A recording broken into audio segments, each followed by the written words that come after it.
Hi guys, this is SDJR88 speaking with a sort of a follow-on video from the previous one, which of course was an onboard view of my layout.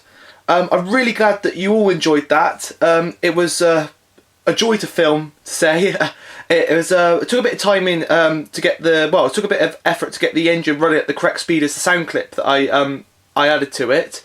But I got there in the end, and it could have been more perfectly timed. It just happened that my sound clip that I recorded of one of my footplate trips happened to be precisely the same length, scale speed wise, as one lap of my layout, which was absolutely brilliant. Right down to one of the whistles, which actually seemed to happen in the station over at the back of the layout, which was, couldn't have been more perfectly timed. I couldn't believe it when I actually started filming it, that I actually managed to get the engine back round to the same point where I started. I thought I'd have to stop somewhere else on the layout, so I go past it or stop just before it. But no, that was absolutely brilliant. Anyway, I've received lots of excellent feedback on that video, and I also received a few questions, one of which, of course, was what camera did you use? And in short, this is the camera. It is an SJ Cam action camera.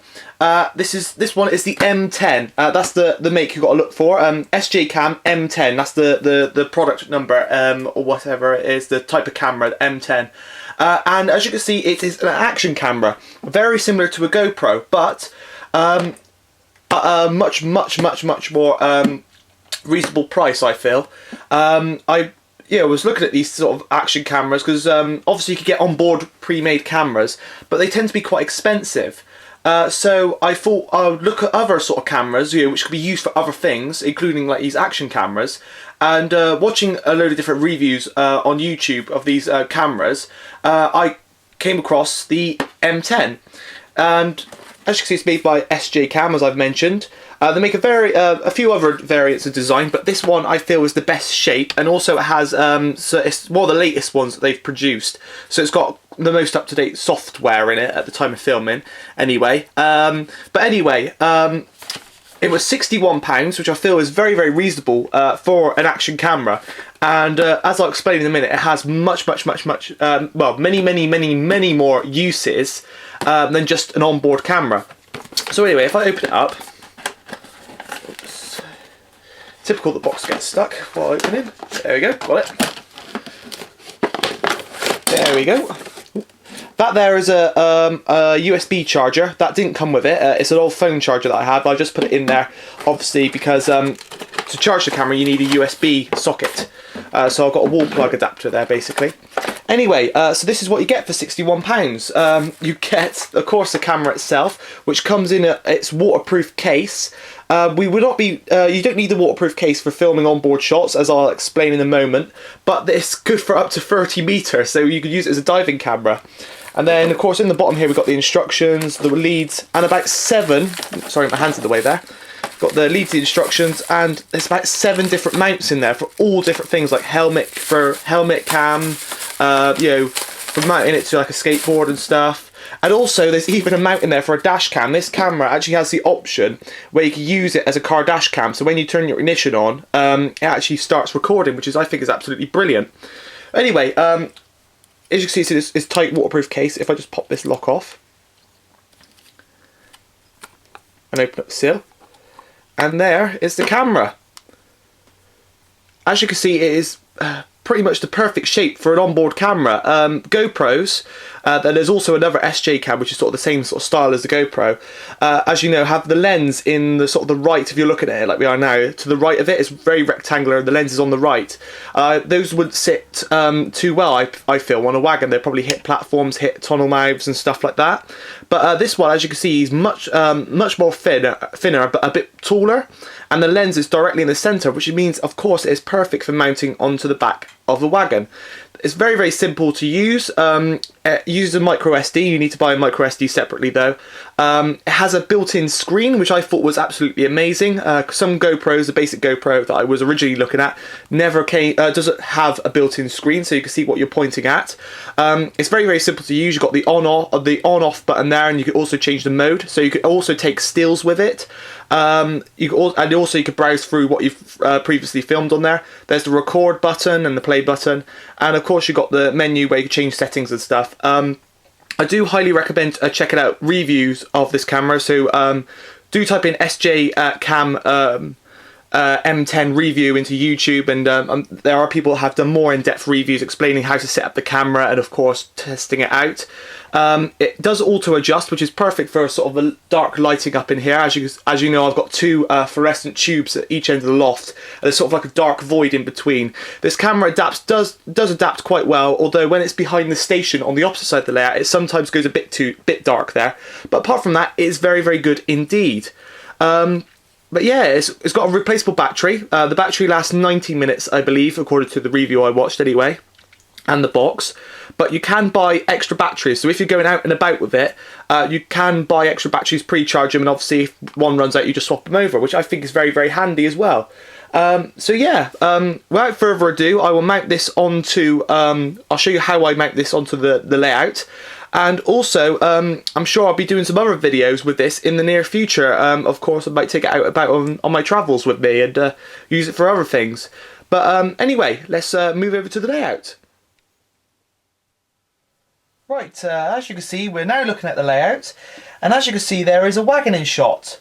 Now, this wagon is nothing special. It is basically a Triang well wagon. Just a basic one. This one came originally from the Triang Battle Space range, hence it being in this olive sort of army green colour. A great range of Triang products, in my opinion. Very fun. I've actually collected a few of those, as I used to collect those when I went around to toy train fairs. Very interesting products indeed. Anyway, one of these batches of Triang Battle Space stuff I bought had this in it, and it originally carried a tank, but it didn't come with it. I got it for a couple of quid. You can pick these up for about £2 and stuff. Not very much at all really, but it is absolutely perfect for the camera. As you can see, I'm just going to flip it on quickly. So flip it up again. It's waking up, and it just simply pops on there. What makes this wagon so good is it's actually got quite a flat surface and plenty of room for the camera to grip onto. That rubbery case really does help, and originally I thought I was going to have to put rubber bands around the camera. There are little special... Another good thing about this wagon is the loads were originally designed to be held on, like the tank and all that, and barrels and other things that they did in the Triang range with rubber bands. And there are actually little plastic sprues or whatever they are called at the bottom that's sticking out at the bottom of the wagon, and you can actually little points anyway you can attach the rubber bands onto, so it's easy to latch the camera to it if you want it to be a bit extra secure. But the rubber case does a perfect job as it is. I suppose you could also use the Batman well wagon, which is obviously a much more up-to-date wagon, or any other sort of welled wagon. The only issue with using these is obviously, as seen in the previous video, you get the front end of the wagon in shot. I suppose the same would happen with the Batman one and any other sort of well type wagon, which is why I plan to create a wagon in the future, especially designed for mounting this camera. So instead of being mounted on the wagon, it'll be mounted over the front.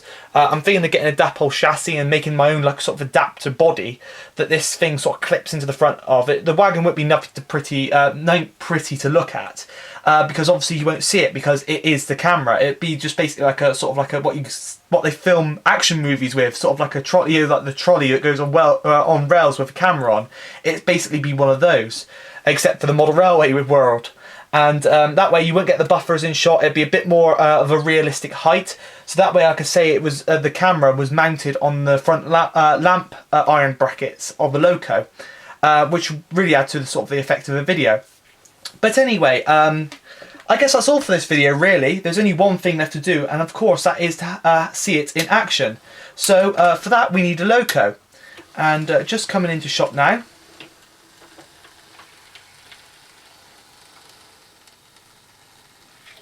Is a recent acquisition.